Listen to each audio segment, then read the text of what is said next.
आपके मोबाइल का साउंड नहीं आ रहा है, कुछ बोल रही हैं। प्रणाम, जय सिया राम। जी जय श्री राम, जय श्री राम मिश्रा जी। हाँ, आ रही है, आ रही है। जी जी अभी प्रभु जी नहीं आए हैं, लेकिन कुछ मंगल चालू रहे, जी आ जाएंगे तो उनको सौंप दिया जाएगा। जी जी जी।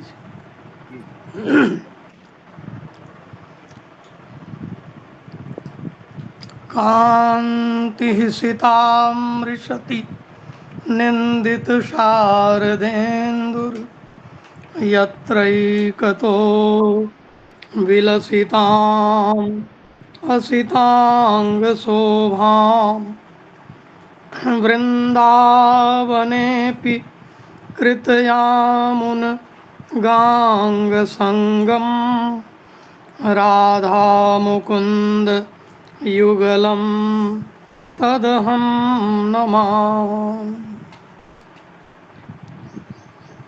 यो ब्रह्मरुद्र शुकनारद भूयिष्ममुख्यैः रालक्षितो न सहसा पुरुषस्य तस्य सद्यो वशीकरण चूर्णमनन्तशक्तिं तं राधिका चरणरेणुमनुस्मरामि। नारायणं नमस्कृत्य नरं चैव नरोत्तमं देवीं सरस्वतीं व्यासं ततो जयमुदीरयेत्। धन्यानां हृदि भासतां गिरिवरप्रत्यग्रकुञ्जौकसां सत्यानन्दरसं विकारविभवव्यावृत्तमन्तर्महः अस्माकं किल वल्लवीरतिरसो बृन्दाटवीलालसो गोपः कोऽपि महेन्द्रनीलरुचिरः चित्ते मुहुः क्रीडतु, चित्ते मुहुः क्रीडतु।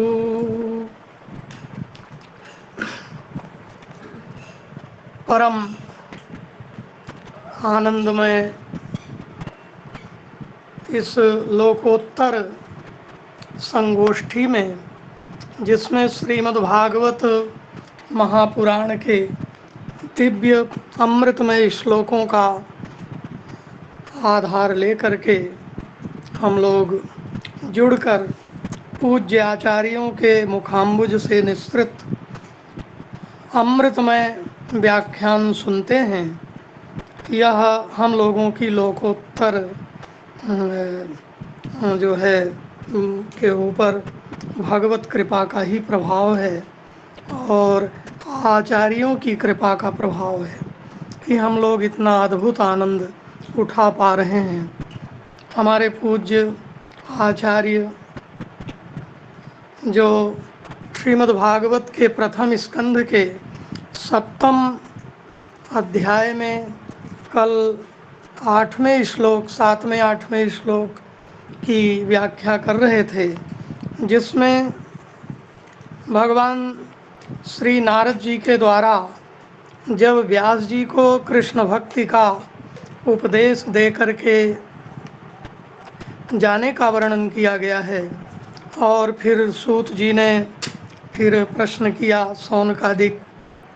सूत जी ने सौनकादिकों को समझाया कि ब्रह्म नद्यां सरस्वत्यां आश्रमः पश्चिमे तटे सम्याप्रास इति प्रोक्त ऋषीणां सत्रवर्धनः। सम्याप्रास आश्रम में, बद्रिकाश्रम में भगवान वेद व्यास जी ने स्नान आदि किया और अपने मन को एकाग्र करके और भगवान का दिव्य दर्शन किया और अनर्थोपशमं साक्षात भक्ति योग मधोक्षजे, भगवान श्री कृष्ण के चरणों में भक्ति योग ही समस्त अनर्थों का उन्मूलक है, ऐसा जो है विचार करके भगवान वेद व्यास जी ने सात्वत संहिता यानी श्रीमद् भागवती संहिता का जो है प्रणयन किया। लोकस्या जानतो विद्वान चक्रे सात्वत संहिताम, सात्वत संहिताम चक्रे विद्वान, विद्वान वेद व्यास, विद्वान यहाँ वेद व्यास जी के लिए कहा गया कि उन्होंने भागवती संहिता की रचना की और फिर वो भागवती संहिता पढ़ाएं किसे, इसके लिए उन्होंने विचार किया कि हमारा जो पुत्र है निवृत्ति निरत है, निरंतर वैराग्य में और परमहंसों की वृत्ति में जीवन जीने वाला है और गुफाओं का आश्रय लेकर के ब्रह्म के ज्ञान और ध्यान में परायण है, ऐसे पुत्र को ही भगवत चरित्र सुना करके पढ़ा करके उसका और साथ में समग्र संसार का कल्याण किया जाए। इसलिए ये जो निवृत्ति निरत भगवान श्री शुकाचार्य जी हैं, स संहितां भागवतीं कृत्वा अनुक्रम्य चात्मजं सुखमध्यापयामास निवृत्ति निरतम मुनि। कल पूज्य आचार्य जी ने श्री सेनापति महाराज जी ने जो समझाया है, बड़ा ही लोकोत्तर आनंद मिला। निवृत्ति निरतम सुखम अध्यापया मास कह मुनि वेद व्यास। अनुक्रम्य अनुक्रम्य का भाव जो है संशोधन करके, इसका मतलब यह है कि श्रीमद् भागवत की रचना वेद व्यास जी ने पहले ही की थी। नारद जी के समझाने पर उन्होंने थोड़ा सा उसका संशोधन किया और संशोधन करके अपने पुत्र सुख को पढ़ाया। फिर शौनकादिक ने प्रश्न किया कि अब ये पूज्य गुरुदेव जी आज इसे समझाएंगे। स वै निवृत्ति निरतः सर्वत्रोपेक्षको मुनि कस्य वा भृति में ताम आत्मा राम समभ्यसत। ये निवृत्ति निरत जो हर प्रकार की अपेक्षाओं से शून्य है, ऐसे भगवान श्री सुखदेव जी ने आत्मा राम है, आत्मा के ही ध्यान में परायण रहने वाले, उन्होंने कैसे इस बृहति संहिता का जो है अध्ययन कर लिया। तो सूत जी ने समझाया, बड़े ही अच्छे श्लोक हैं। आज शायद गुरुदेव जो है ये श्लोक व्याख्यायित करेंगे। आत्मा रामाश्च मुनयो निर्ग्रंथायप्युरुक्रमे कुर्वन्त्य हेतुकीं भक्तिम इत्थम भूत गुणो हरि हरेर्गुणाक्षिप्तमतिर्भगवान् बादरायणी अध्यगान महदाख्यानम नित्यम विष्णु जनप्रियः परीक्षितोथ राजर्षेर जन्म कर्म विलायनम संस्थां च पांडुपुत्राणाम वक्षे कृष्ण कथोदयम। हमें यह इस श्लोक में दो प्रकार का पाठ मिला है, गुरुजन जो है समाधान करेंगे। परीक्षितोथ राजर्षेर जन्म कर्म विलापनम और जन्म कर्म विलायनम, दो प्रकार का पाठ मिला है, गुरुजन जो है समझाएंगे। तो इस प्रकार से आज ये जो बड़ा सुंदर श्लोक है, आत्मा रामाश्च मुनयो निर्ग्रंथायप्युरुक्रमे कुर्वन्त्य हेतुकीं भक्तिम इत्थम भूत गुणो हरि, इसी का सुंदर भाव प्रदान करने वाला एक कविरत्न महाराज का एक श्लोक है। ध्यानातीतं किमपि परमं ये तु जानन्ति तत्त्वं तेषामास्तां हृदय कुहरे शुद्धचिन्मात्रयात्मा। अस्माकं तु प्रकृतिमधुरः स्मेरवक्त्रारविन्दो मेघश्यामः कनकपरिधिः पंकजाक्षोऽयमात्मा। कविरत्न महाराज कह रहे हैं कि जो महात्मा ध्यानातीत निर्विशेष किसी परम तत्व को जानते हैं, उनके हृदय विवर में शुद्ध चैतन्य मात्र आत्मा यदि उपस्थित होता है तो भले ही हो जाए, किंतु हमारे हृदय में, हृदय प्रांगण में, हृदय प्रदेश में स्वभावतः मधुर, अस्माकं तो प्रकृति मधुरः स्मेर वक्त्रारविंदो, और ईषद हास्य युक्त मुखारविंद वाले, और मेघश्यामः नूतन जलधर के समान दिव्य आकृति वाले, तथा मेघश्यामः कनक परिधि सुवर्ण में जो है पीताम्बर धारण करने वाले, पंकजाक्षो यमात्मा, कमल नयन भगवान श्री कृष्ण हमारे हृदय में खेलते रहें। कहने का मतलब ये कि बड़े बड़े संत भगवान के गुणानुवाद से जो है आकृष्ट होकर के अपना ब्रह्म ज्ञान और ब्रह्म ध्यान परायणता को छोड़कर कृष्ण की भक्ति करने लगते हैं। इन्हीं शब्दों के साथ वाणी को विराम देते हुए गुरुजनों के, वैष्णव जनों के, आचार्य जनों के सबके चरणों में साष्टांग दंडवत करते हुए गुरुदेव से प्रार्थना करता हूँ कि वे अपनी वाणी का रसास्वादन करावें। जय श्री राधे। जय श्री राधे, जय श्री राधे। ओम अज्ञानतिमिरान्धस्य ज्ञानाञ्जनशलाकया चक्षुरुन्मिलितं येन तस्मै श्रीगुरवे नमः। श्रीचैतन्यमनोभीष्टं स्थापितं येन येन भूतले स्वयं रूपः कदा मह्यं ददाति स्वपदान्तिकम् वन्देऽहं श्रीगुरो श्रीयुतपदकमलं श्रीगुरून् वैष्णवांश्च श्रीरूपं साग्रजातं सहगणरघुनाथान्वितं तं सजीवं साद्वैतं सावधूतं परिजनसहितं कृष्णचैतन्यदेवं श्रीराधाकृष्णपादान् सहगणललिता श्रीविशाखान्वितांश्च हे कृष्ण करुणा सिंधो दीनबंधो जगत्पते गोपेश गोपिका कांत राधा कांत नमोस्तुते तप्त कांचन गौरांगी राधे वृंदावनेश्वरी वृषभानुसुते देवी प्रणमामि हरिप्रिये नमो महावदान्याय कृष्ण प्रेम प्रदायते कृष्णाय कृष्ण चैतन्य नाम्ने गौरत्विषे नमः वाञ्छाकल्पतरुभ्यश्च कृपा सिन्धुभ्य एव च पतितानां पावनेभ्यो वैष्णवेभ्यो नमो नमः जय श्री कृष्ण चैतन्य प्रभु नित्यानंद श्री अद्वैत गदाधर श्रीवासादि गौरभक्तवृंद हरे कृष्ण कृष्ण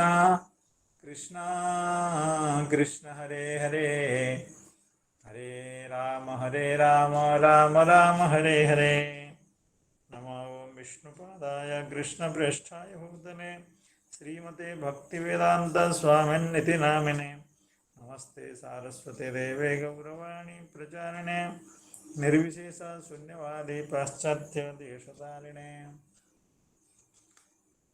कथा में जुड़े हुए समस्त संतजनों के चरणों में मैं बारंबार प्रणाम निवेदन करता हूँ।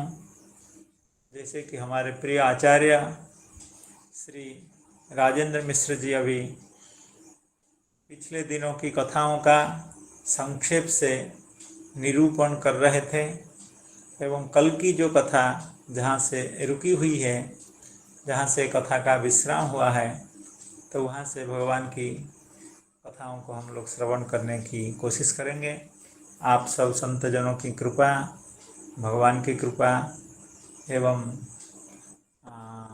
सभी की सदिच्छा एवं शुभेच्छा के साथ आज के सायंकालीन इस कथा सत्र का शुभारंभ हो रहा है। तो जैसे अभी हमारे आचार्य जी बता रहे थे, श्री मिश्र जी, संहितां भागवतीं कृत्वानुक्रम्य चात्मजं सुखम अध्यापयामास निवृत्ति निरतम मुनिः। यहाँ तक हम लोग कल अध्ययन किए थे। इस श्लोक की व्याख्या को हम श्रीधर स्वामी पाद की व्याख्या के आधार पर कुछ समझने की कोशिश किए थे और चक्रवर्ती पाद की व्याख्या जो है उसका आज श्रवण करेंगे।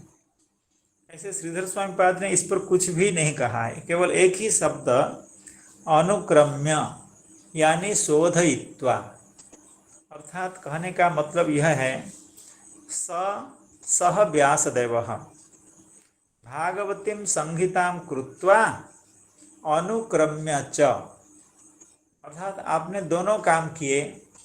श्रीमद् भागवत संहिता का प्रणयन किया और उसके बाद उसका अनुक्रमण किया।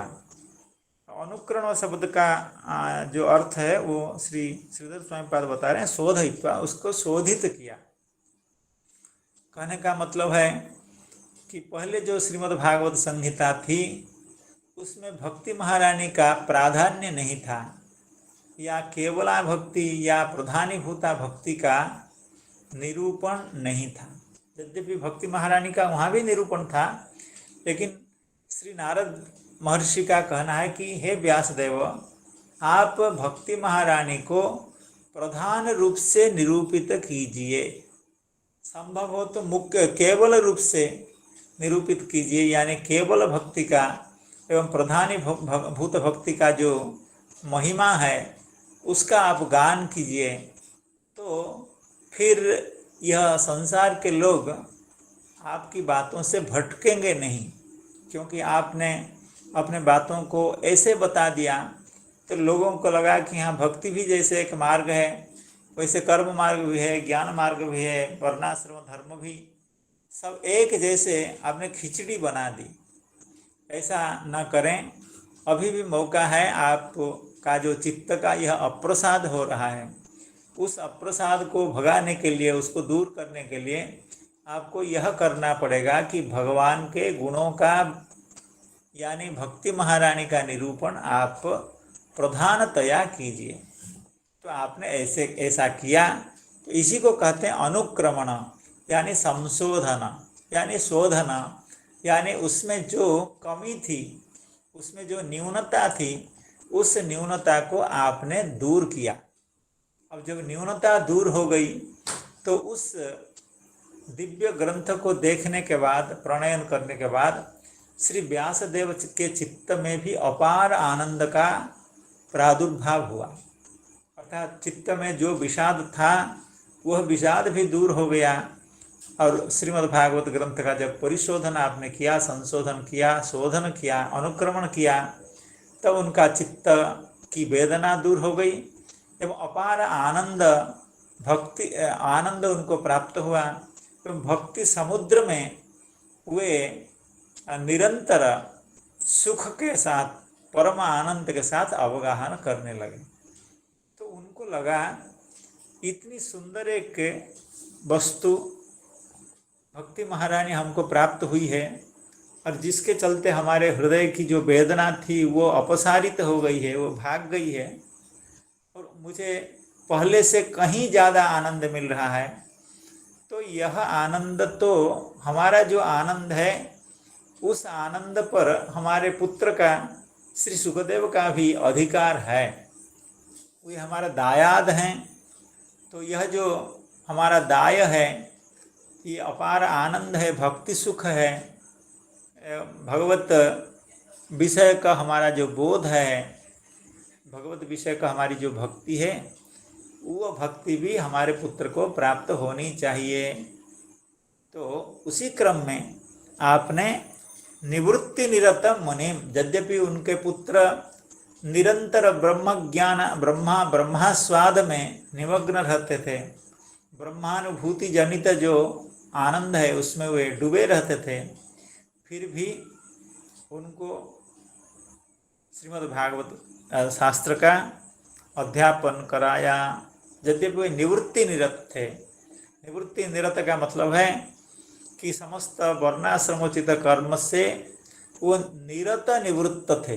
निरत निवृत्त थे का मतलब जैसे कोई व्यक्ति कभी निवृत्त हो जाता है और उसकी निवृत्ति ज़्यादा दिन तक टिक नहीं पाती है, तो ऐसी निवृत्ति श्री सुखदेव गोस्वामी की नहीं थी। वे निरत निवृत्ति थी, यानी वो निवृत्ति में निरत थे, अव्यभिचार रूप से, बिना कोई उसमें व्यवधान के वे समस्त समस्त वर्णाश्रमोचित कर्म से या जागतिक व्यवहार से, सांसारिक व्यवहार से वे निवृत्त थे। तो ऐसे जो निवृत्ति निरत महात्मा हैं श्री सुखदेव गोस्वामी, उनको श्रीमद् भागवत का अध्ययन करवाया श्री व्यासदेव भगवान ने।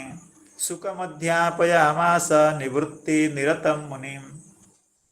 इसकी बहुत सुंदर व्याख्या श्री चक्रवर्ती पाद कर रहे हैं, सुनने लायक व्याख्या है। क्योंकि श्रीधर स्वामी पाद ने जब कुछ कहा ही नहीं, छोड़ दिया, तो चक्रवर्ती पाद को लगा कि हाँ, यहाँ पर थोड़ा सा हमको ज़्यादा मेहनत करनी चाहिए और ज़्यादा बातें बतानी चाहिए, क्योंकि स्वामी पाद तो यहाँ मौन अवलंबन कर रहे हैं। तो इसीलिए थोड़ा सा अधिकतया श्री चक्रवर्ती पाद ने इसकी व्याख्या लिखी है। अथ तस्यैव प्रयोजनस्य प्रेम्णः ब्रह्मानुभवादपि ब्रह्मानंदानुभवादपि परमत्वम् अनुभूतवान् एव। अर्थात यस्यां वै श्रूयमाणायाम, इस पद्य में कहा गया था भक्तिरुत्पद्यते। भक्तिरुत्पद्यते श्रीमद् भागवत ग्रंथ का अध्ययन करने से भक्ति उत्पन्न होती है। यद्यपि श्रीधर स्वामी पाद ने बताया था कि इस ग्रंथ का अध्ययन अनर्थोपशम है, लेकिन श्री चक्रवर्ती पाद की भाषा में, उनकी व्याख्या में यह कहा गया था, इस ग्रंथ का मुख्य प्रयोजन है भगवत प्रेम की प्राप्ति। तो उसी बात को आगे बढ़ाते हुए श्री चक्रवर्ती पाद कह रहे हैं, अथ तस्यैव प्रयोजनस्य प्रेम्णः, अर्थात इस ग्रंथ का जो प्रयोजन तत्व है वह है भगवत प्रेम। प्रत्येक कर्म का कोई ना कोई प्रयोजन से कोई ना कोई कर्म किया जाता है। तो श्रीमद् भागवती संहिता का, भागवत श्रीमती यह जो भागवती संहिता है, इसका प्रयोजन क्या है? इसका प्रयोजन है भगवत प्रेम। तो उस प्रयोजन को समझते हुए श्री व्यासदेव भगवान यह सोच रहे हैं, अथ तस्यैव प्रयोजनस्य प्रेम्णः ब्रह्मानंदानुभवादपि परमत्वम अनुभूतवान। अर्थात श्री व्यासदेव को यह समझ में आ गया कि जो ब्रह्म ज्ञान है उससे कहीं अधिक महत्वपूर्ण, आस्वादनीय एवं सुखकर, आनंददायक है कौन सा? कि भगवत प्रेम।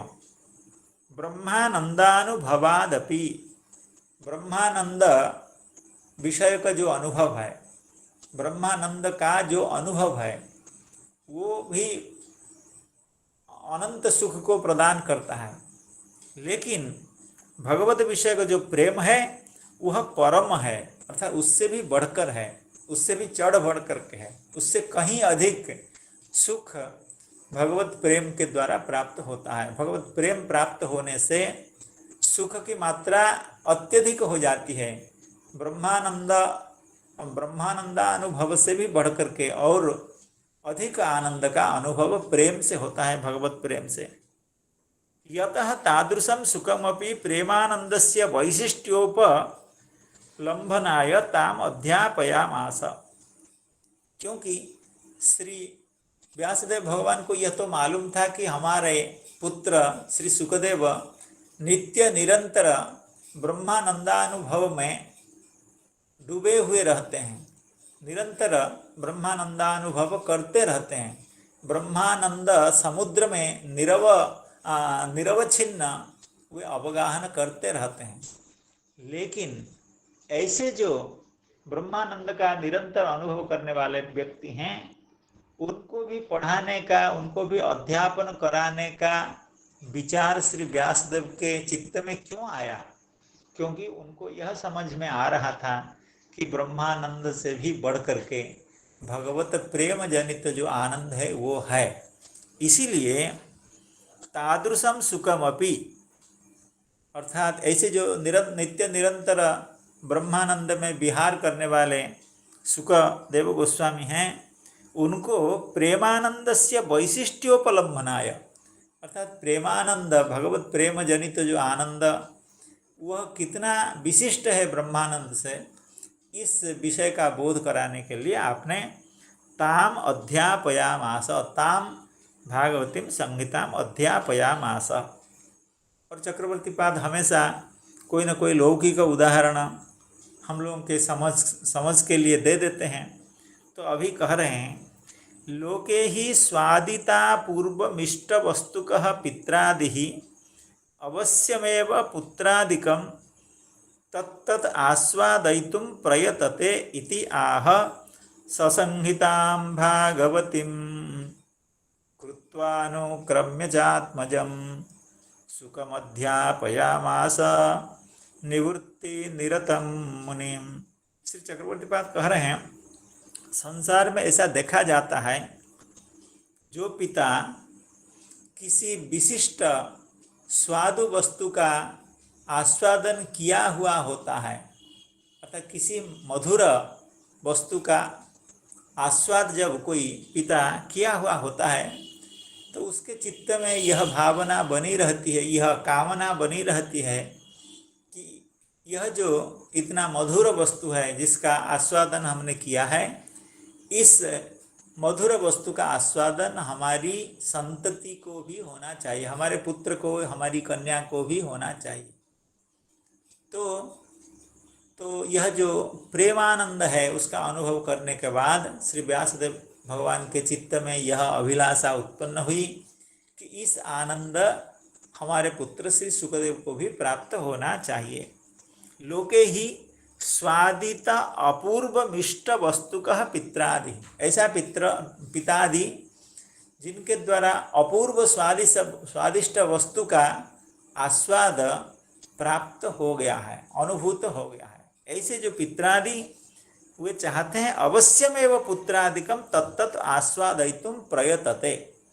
ऐसा जो पिता वो हमेशा चेष्टा यह करते रहता है कि हमारा पुत्र को भी यह आस्वाद, यह आनंद, यह सुख प्राप्त हो। इसलिए इस श्लोक में कहा गया है ससंहितां भागवतीं कृत्वानुक्रम्य चात्मजम इत्यादि। तो आगे कह रहे हैं कृत्वानुक्रम्य च इति, संहितां कृत्वा अनुक्रम्य च, अर्थात आपने श्रीमद्भागवत संहिता का प्रणयन किया एवं आगे चल करके उसका अनुक्रमण भी किया, अनुक्रम्य च इति।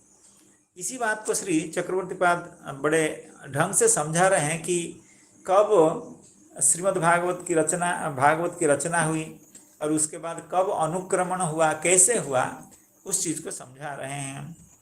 प्रथमतः स्वयं संक्षिप्त भक्तिकम कृत्वा पश्चाद नारदोपदेशात् अनुक्रमेण श्री भगवत भक्त्येक प्रधानतया अनुक्रम्य संशोध्य इत्यर्थः। अर्थात पूरी बात को बताने की कोशिश कर रहे हैं चक्रवर्तीपाद। प्रथमतः स्वयं संक्षिप्त भक्तिकम कृत्वा, अर्थात पहले तो श्री व्यासदेव ने जो श्रीमद्भागवत की रचना की थी वह संक्षिप्त भक्ति कथा, अर्थात उसमें श्री भक्ति महारानी का निरूपण संक्षेप से हुआ था।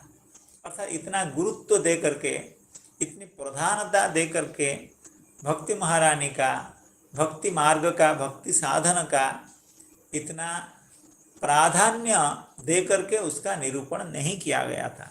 इसलिए कहते हैं संक्षिप्त भक्तिकम कृत्वा। फिर जब पश्चात नारदोपदेशात अनुक्रमेण, जब नारद महर्षि ने उनको उपदेश किया कि आप भगवान की भक्ति को मुख्यतया, केवलतया निरूपण कीजिए, तब श्री भगवद भक्त्येक प्रधानतया अनुक्रम, फिर आपने उसी भागवत ग्रंथ को भक्त्येक प्रधानतया, अर्थात ऐसा ग्रंथ का आपने फिर उसको ऐसे स्वरूप में ढाला, ऐसे स्वरूप में उसको उपस्थापित किया, उसके कायाकल्प आपने ऐसा कर दिया कि वह ग्रंथ जो जो जो संक्षिप्त भक्ति का था वह ग्रंथ अब क्या हो गया, भगवत भक्ति एक प्रधान हो गया। अर्थात भगवत भक्ति ही उसमें मुख्य वस्तु है, मुख्य प्रतिपाद्य विषय है, मुख्य चर्चा का विषय है, कहने का विषय है, प्रतिपाद्य विषय है।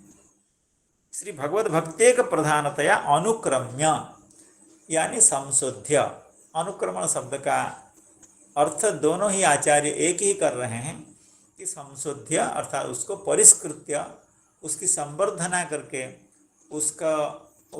उसकी काया को बढ़ा करके, उसकी विषय वस्तुओं को बढ़ा करके और भक्ति की प्रधानता का निरूपण करते हुए आपने श्रीमद्भागवत ग्रंथ का प्रणयन किया।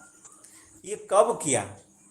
अब श्री चक्रवर्तीपाद इसका समय बता रहे हैं कि व्यासदेव भगवान ने कब यह जो हरिभक्ति प्रधानतया श्रीमद् भगवत भक्त्येक प्रधानतया जिस श्रीमद् भागवत ग्रंथ का प्रणयन किया या संशोधन किया, अनुक्रमण किया, वो कब किया? सच नारदोपदेशः श्रीकृष्णांतर्धानानंतरम परीक्षित कर्तृक कलि निग्रहात् पूर्वम ज्ञेयः। श्री चक्रवर्तीपाद कहते हैं कि ऐसा, इसको ऐसा समझना चाहिए। अर्थात सच नारदोपदेशः, क्योंकि नारद महर्षि ने आकर के उपदेश दिया, उसके बाद व्यासदेव ने इसका संशोधन किया यानी अनुक्रमण किया। तो कहते हैं सच नारदोपदेशः, नारदोपदेश कब हुआ? न श्रीकृष्णांतर्धानानंतरम, अर्थात भगवान जब अपनी लीलाओं को समाप्त करके परम धाम गमन किए हुए हैं, यानी अपनी लीला को जब भगवान अप्रकट करते हैं, मर्त्य लीला को सर्व दृग्गोचरीभूत जो अपनी लीला है उसको जब भगवान अप्रकट करते हैं, तो उसके बाद कली का आगमन है। तद्दिनात् कलिरायातः सर्व साधन बाधक। भगवान जिस दिन इस संसार का परित्याग भगवान ने किया, तो उसी दिन से इस संसार में कली का आगमन हुआ, ये कहा गया है। लेकिन जब परीक्षित जी महाराज का राज्याभिषेक हुआ, जब वे राजा बने, तो आपने कली का निग्रह किया, यानी कली को आपने नियंत्रित किया एवं कली के प्रभाव को अत्यंत संकुचित किया।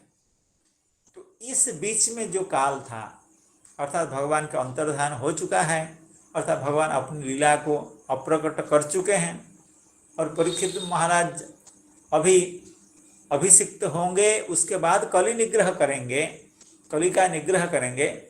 इस बीच का जो समय है, चाहे वो 5 साल हो 10 साल हो, ऐसा जो संक्षिप्त कालखंड है, उसी समय में नारद महर्षि आकर के श्री व्यासदेव भगवान को ईश्वर भक्ति प्रधान श्रीमद् भागवत ग्रंथ प्रणयन करने की आज्ञा दी।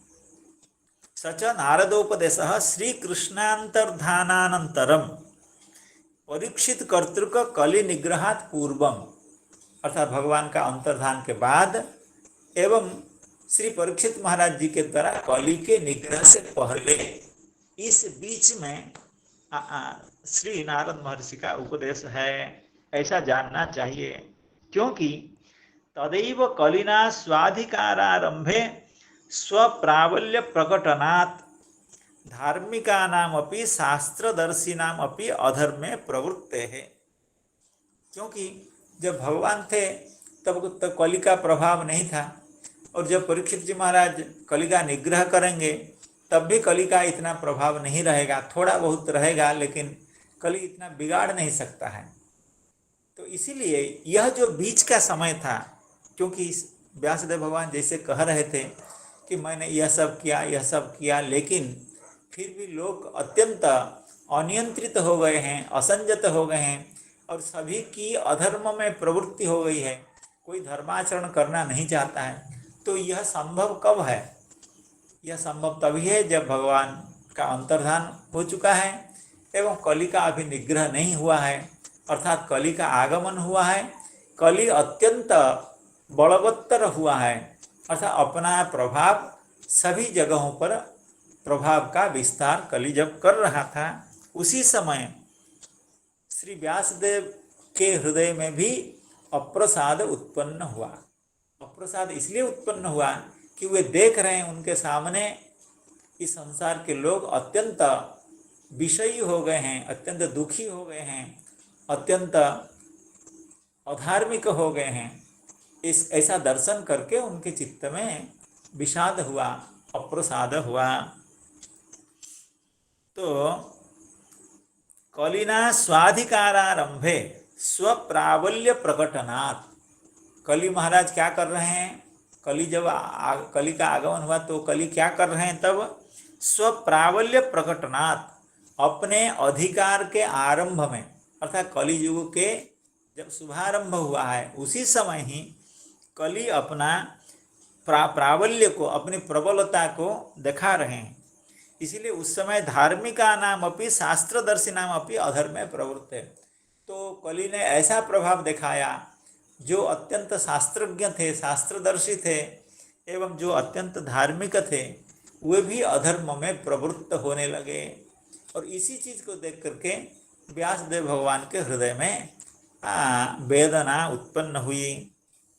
तो धार्मिका नाम अपनी शास्त्रदर्शी नाम अपनी अधर्मे प्रवृत्त है, यतः एव व्यासस्य चित्ता प्रसाद। इसी कारण श्री व्यासदेव भगवान के हृदय में अप्रसाद उत्पन्न हुआ, क्योंकि आपने देखा कि मैंने इतने सारे पुराणों की रचना की है, महाभारत की रचना की है, वेद का व्यास किया हमने, अर्थात वेद को विभक्त करके हम उसका प्रचार भी करना चाहें, लेकिन कोई सुफल इसका प्राप्त नहीं हो रहा है, कोई परिणाम अच्छा नहीं दिख रहा है, क्योंकि सभी लोगों की प्रवृत्ति अधर्म में होने लगी है। ऐसा देख करके श्री व्यासदेव के चित्त में विषाद उत्पन्न हुआ।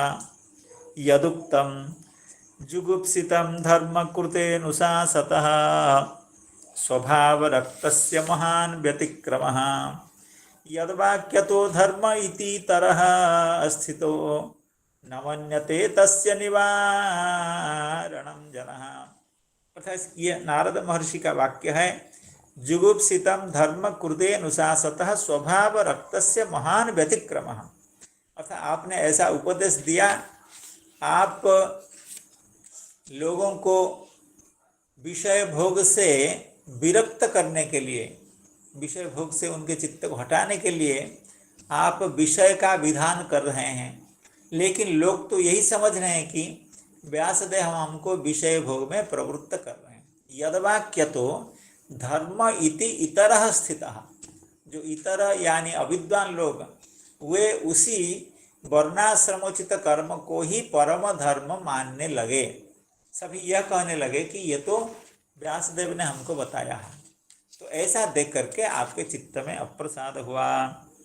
जुगुप्सितम धर्म कृतेनुशासतः इत्यत्र, देखिए एक बात यहाँ श्री चक्रवर्ती पाद कह रहे हैं, इस श्लोक में कहा है यद्वाक्यतो धर्म इति इतरः स्थितः न मन्यते तस्य निवारणम।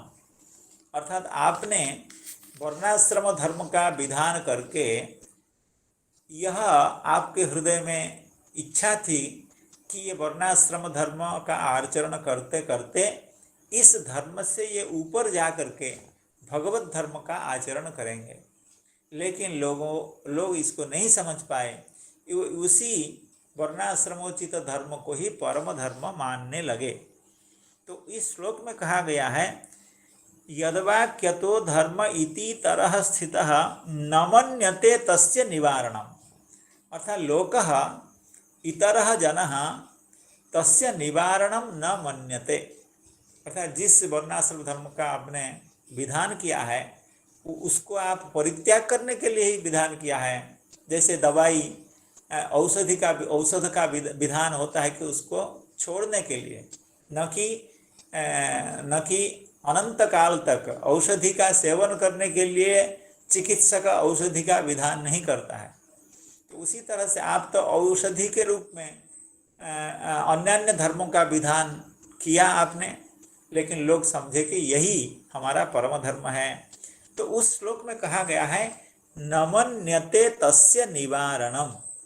अर्थात तस्य, जिस धर्म का आपने विधान किया है आप उसका निवारण करना चाहते हैं, आप उस धर्म का विधान कराते हुए, धर्म का अनुष्ठान लोगों के द्वारा कराते हुए उस धर्म के प्रति विमुखता उत्पादन कराना, यह आपका लक्ष्य था।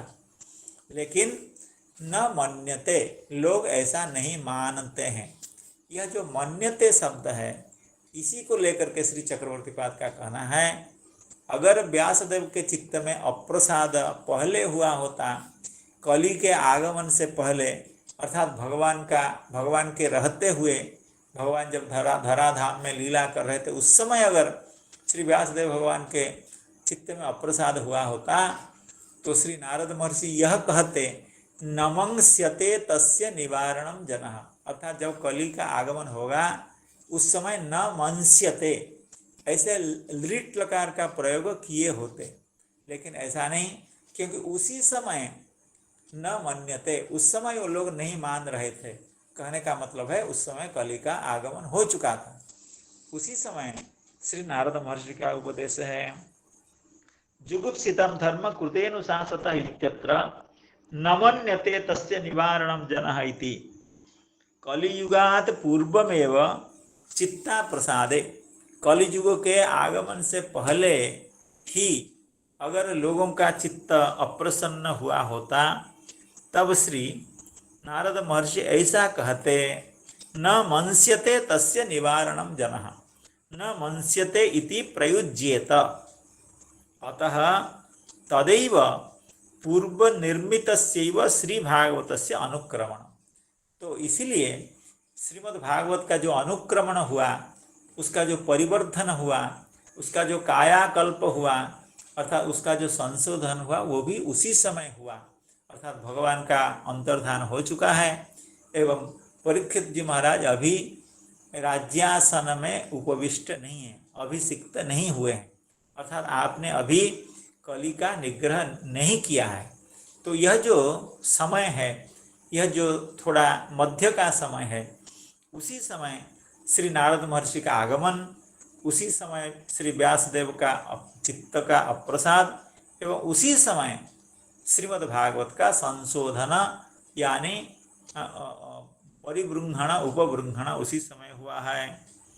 पूर्व निर्मित श्री भागवत से अनुक्रमण। और श्री चक्रवर्तीपाद ऐसा कह रहे हैं, अतः तदैव पूर्व निर्मित, अर्थात श्रीमद् भागवत की रचना तो पहले हो चुकी थी, लेकिन उसका संशोधन यानी उसका अनुक्रमण तदैव, अर्थात उस मध्यकाल के जो खंड है उसी समय हुआ जब नारद महर्षि उपदेश दे करके गए। यदुक्तम कृष्णे स्वधामोपगते इत्यत्र पुराणार्को धुनोदितः। कृष्णे स्वधामोपगते धर्मज्ञानादिभिः सह कलौ नष्टदृशाम एषः पुराणार्को धुनोदितः। अर्थात कृष्णे स्वधामोपगते, भगवान जब अपने धाम में प्रत्यावर्तन कर गए, अपने धाम में चले गए, उस समय पुराणार्को धुनोदितः, अर्थात श्रीमद् भागवत रूपी जो पुराणार्क है, पुराण सूर्य हैं, अर्थात पुराण श्रेष्ठ हैं, पुराण तिलक हैं, उनका प्रादुर्भाव तब हुआ। अतएव इदम श्रीमद् भागवतम भागवतानंतरम। यहाँ श्री चक्रवर्तीपाद की जो भाषा है, इससे लगता है पहले का जो भागवत है उसको चक्रवर्तीपाद भागवत कहना चाहते हैं, और अनुक्रमण के बाद जो भागवत है उसको श्रीमद् भागवत कहना चाहते हैं। अतएव इदम श्रीमद् भागवतम, अर्थात अभी का जो श्रीमद् भागवत का स्वरूप है वो तो श्रीमद् भागवत है, वो भागवतानंतरम, पहले भागवत ग्रंथ थे एवं उनका अनुक्रमण के बाद उनको श्रीमद् भागवत बनाया श्री व्यासदेव भगवान ने। तो इसलिए ये भागवत श्रीमत हो गए, क्योंकि इसमें भक्ति महारानी का प्राधान्य, उनका केवलत्व, उनका सर्वश्रेष्ठ साधनत्व की बात कही गई है। अतएव इदम श्रीमद्भागवतम भागवतानंतरम यदत्र श्रूयते यच्च अन्यत्र अष्टादश पुराणानंतरम भागवतमिति तद्वयमपि संगतम स्यात्। श्री चक्रवर्तीपाद कह रहे हैं कि इस श्रीमद् भागवत में और अन्य पुराणों में जो यह कहा गया कि अष्टादश पुराण की रचना करने के बाद भी श्री व्यासदेव के चित्त में प्रसाद उत्पन्न नहीं हुआ, अर्थात उनका चित्त अप्रसन्न ही रह गया। तो अष्टादश पुराण की रचना के बाद, तो अष्टादश पुराण में तो श्रीमद् भागवत की गणना है, तो फिर श्रीमद् भागवत की रचना तो चित्त अप्रसाद से पहले ही हो चुकी थी। तो फिर ये कैसे संभव है कि उस चित्त अप्रसाद के बाद आपने श्रीमद् भागवत ग्रंथ की रचना की? इसीलिए यद अत्र श्रूयते यच्च अन्यत्र अन्यत्र, अर्थात इस श्रीमद् भागवत में भी ऐसा कहा जाता है और अन्य पुराणों में भी ऐसा कहा जाता है। अष्टादश पुराणानंतरम भागवतमिति तद्वयमपि संगतम स्यात्। अर्थात ये जो श्रीमद् भागवत ग्रंथ के बाद श्रीमद् भागवत की रचना हुई, अर्थात अष्टादश पुराण के बाद श्रीमद् भागवत की रचना हुई, यह इस श्रीमद् भागवत में कहा जाता है, अन्य पुराण में कहा जाता है। ये दोनों ही सही इसीलिए हैं कि श्रीमद् भागवत के पहले भी भागवत ग्रंथ विराजमान थे और वे श्रीमद् भागवत के रूप में उनका संशोधन हुआ, अनुक्रमण हुआ, जब श्री नारद महर्षि ने श्री व्यासदेव को ऐसा करने का निर्देश दिया। तो ऐसा तद्वयमपि संगतम स्यात् निवृत्ति निरतम ब्रह्मानुभविनमपि ससंहितां भागवतीं कृत्वानुक्रम्य चात्मजं सुखमध्यापयामास निवृत्ति निरतम मुनिम। तो निवृत्ति निरत शब्द का अर्थ श्री चक्रवर्ती पाद कर रहे हैं ब्रह्मानुभविनम अपि, और जीव गोस्वामी पाद कह रहे हैं ब्रह्मानंदानुभव निमग्नत्वात् निवृत्ति निरतम। सर्वतो निवृत्तौ निरतम यानी तत्र तत्र अव्यभिचारिणम अपि इत्यर्थः। निवृत्ति निरत थे अर्थात अव्यभिचारी रूप से, अर्थात व्यतिक्रम को छोड़ करके अव्यतिक्रमेण श्री सुखदेव गोस्वामी निवृत्ति निरत थे। तो जब श्री सूत गोस्वामी ऐसा कह रहे हैं कि श्री व्यासदेव श्रीमद्भागवत का संशोधन करके उसका अनुक्रमण करके अपने सुपुत्र को, अपने प्रिय पुत्र को इसका अध्ययन कराया, ऐसा श्रवण करने के बाद श्री शौनक महर्षि के चित्त में यह प्रश्न आया। तो वो श्री सूत गोस्वामी से यह पूछ रहे हैं। श्री शौनक उवाच स वै निवृत्ति निरतः सर्वत्रोपेक्षको मुनिः कस्य वा बृहति मेताम् आत्मारामः समभ्यसत्। स वै निवृत्ति निरतः सर्वत्रोपेक्षको मुनिः कस्य वा बृहति मेताम् आत्मारामः समभ्यसत्। तो श्री व्यासदेव ने श्री सुखदेव गोस्वामी को पढ़ाया का मतलब क्या कि उनको अभ्यास कराया, अर्थात श्री सुखदेव गोस्वामी इस ग्रंथ का अभ्यास करते रहे। तो ऐसा सुनकर के श्री शौनक महर्षि कह रहे हैं स वै निवृत्ति निरतः, वे तो निवृत्ति निरत हैं, अर्थात वो तो सब कुछ छोड़ करके नित्य ब्रह्मानंद में हमेशा वे निमग्न रहते थे। स वै निवृत्ति निरतः और सर्वत्र उपेक्षकः। सर्वत्र उपेक्षक का मतलब जागतिक समस्त वस्तु में उनकी उपेक्षा का भाव था, अर्थात संसार के किसी भी वस्तु को संग्रह करने की उनकी कोई कामना नहीं थी, चाहे वो कितनी भी अच्छी विद्या हो, चाहे कितनी भी नई बात हो, कोई ज्ञान हो, कोई विज्ञान हो, कोई धर्म हो, किसी भी पदार्थ का वे आदर नहीं करते थे, क्योंकि उनका चित्त तो नित्य ब्रह्मानंद में ही रमण करता था। स वै निवृत्ति निरतः सर्वत्र, सर्वत्र का मतलब सर्वस्मिन् विषये उपेक्षकः, अर्थात कस्मिन्नपि विषये तेषाम् अपेक्षा नासीत्। तो सर्वत्रोपेक्षको मुनिः, तो ऐसे जो मुनि श्री सुखदेव गोस्वामी कस्य वा का मतलब कस्य हेतु हो, अर्थात कस्य पदार्थस्य हेतु हो, कस्य पुरुषार्थस्य हेतु हो, किस पुरुषार्थ को प्राप्त करने के लिए, धर्म को प्राप्त करने के लिए ऐसा कर रहे थे, अर्थ को प्राप्त करने के लिए श्रीमद्भागवत ग्रंथ का अभ्यास कर रहे थे, काम को प्राप्त करने के लिए कर रहे थे क्या, या मोक्ष को प्राप्त करने के लिए आप श्रीमद्भागवत ग्रंथ का अभ्यास कर रहे थे? वो तो नित्य मुक्त थे ही।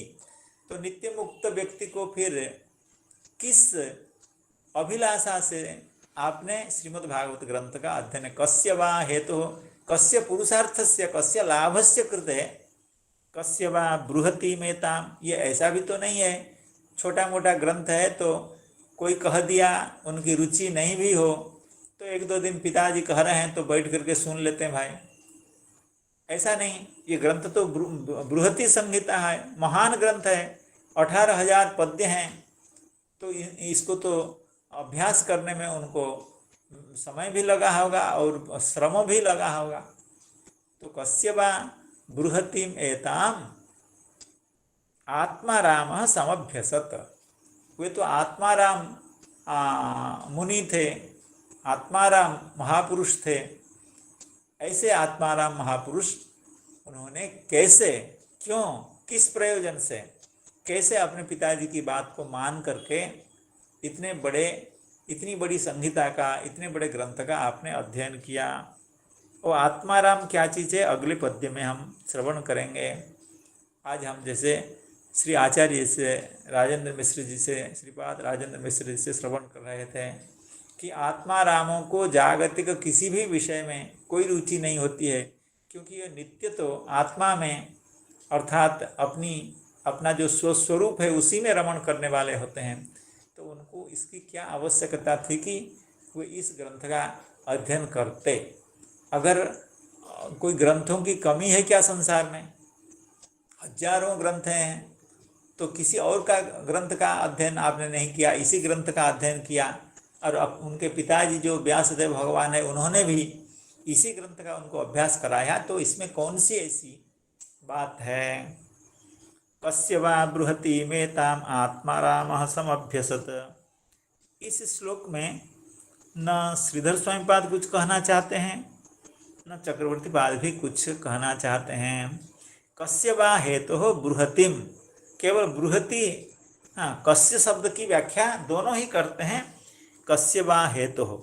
श्री चक्रवर्ती पाद भी इतना कह करके छोड़ देते हैं कस्य वा हेतुः, और श्री श्रीधर स्वामीपाद ने भी ऐसा ही कहा है कस्य वा हेतु, किस हेतु, किस कारण से, किस प्रयोजन से, किस लाभ से, किस प्राप्ति की आशा से आपने ऐसे दिव्य बृहत काय ग्रंथ का अध्ययन किया। बृहति शब्द का अर्थ कर रहे हैं वितताम। वितताम का मतलब है विस्तृताम, सुविस्तृताम संहिताम।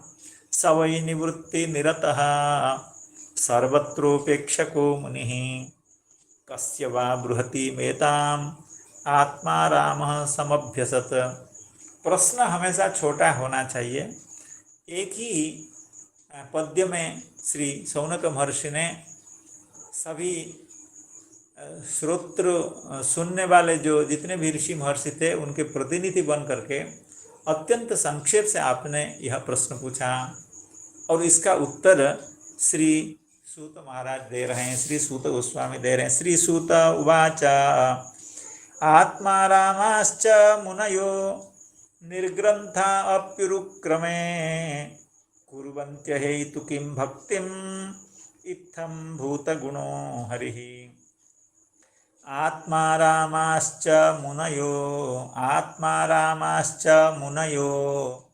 निर्ग्रंथा अप्युरुक्रमे कुर्वन्त्यहेतु किं भक्तिम् इत्थं भूतगुणो हरिः।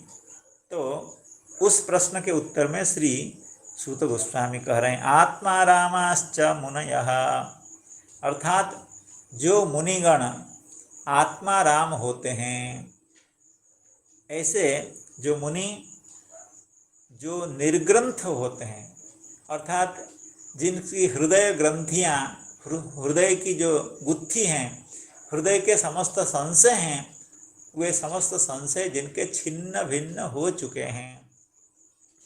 तो निर्ग्रंथः मुनयः, जिनके हृदय के समस्त संशय दूर हो चुके हैं, समस्त वासनाएं, समस्त संकल्प जिनके हृदय से विदा हो चुका है, तो ऐसे जो निर्ग्रंथ महात्मा हैं, मुनि हैं, और इतना ही नहीं जो आत्माराम हैं, अर्थात जो